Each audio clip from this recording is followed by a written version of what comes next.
If home is where your heart is, Always wanted to live on the water. Tracy Wilson's heart Stay, Des. moved the minute she set eyes Stay. on this Maryland house. These guys did a really nice job with the front, but this is gorgeous. But before she could buy it, like most people, she and her husband had to sell their old place. The initial plan was we were going to list our house. That's how it's always been done. And it can be a pain, finding a real estate agent, staging the place, keeping it clean, never mind the showings and the back and forth negotiations. We just really didn't have time to worry about that stuff. Then Tracy and her family got several emails from Redfin about selling directly to their iBuyer, Redfin Now. And I said, look, why don't we call them and just kind of see?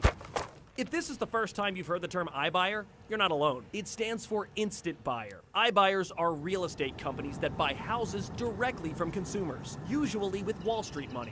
They quickly fix them up, then sell or rent them. I've been following iBuyers since 2014. To explain iBuyers, I video called the leading expert, Mike Del Prete. According to his research, the top 3 iBuyers are Open Door, OfferPad, and Redfin Now. If you're thinking about selling and you value that certainty and the simplicity of an instant offer, an instant transaction, go for it. Get an offer. That's why Tracy and her family chose to sell to Redfin Now. It was so convenient.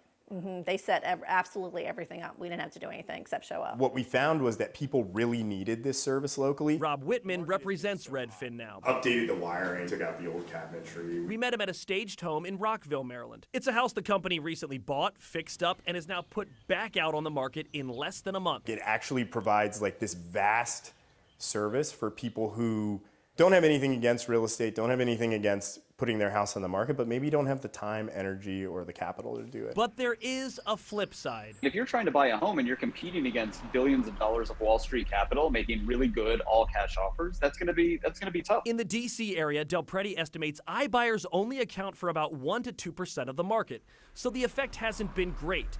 But Del Prete says that'll change. In Phoenix, there's so much institutional money buying up homes and trying to turn them into rentals. Big investment buyers are moving in. Our sister station in Phoenix, Arizona found one iBuyer, Progress Residential, bought over 800 houses in a single county within a year. Those purchases made the company the largest home buyer in that county. But instead of reselling the properties, Progress Residential turned them all into rentals, which Del Prete says drives up the cost of housing and can change communities. Local communities need to ask themselves, is this what we want in our community? Do we want houses being turned into rentals?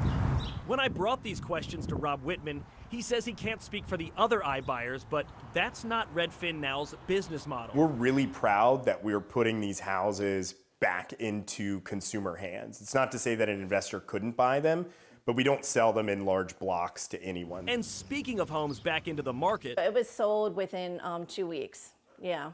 Actually, people already moved in. Yeah. after doing renovations and repainting the Wilsons' old place, Redfin sold it for around $50,000 more than what they paid the couple. But that's what the Wilsons expected. You're doing it out of convenience, right? You're not doing it to save money. You're doing it to save time. To the Wilsons, time is money, especially when that time can be spent in their new dream home. I'm Matt Gregory, WUSA 9.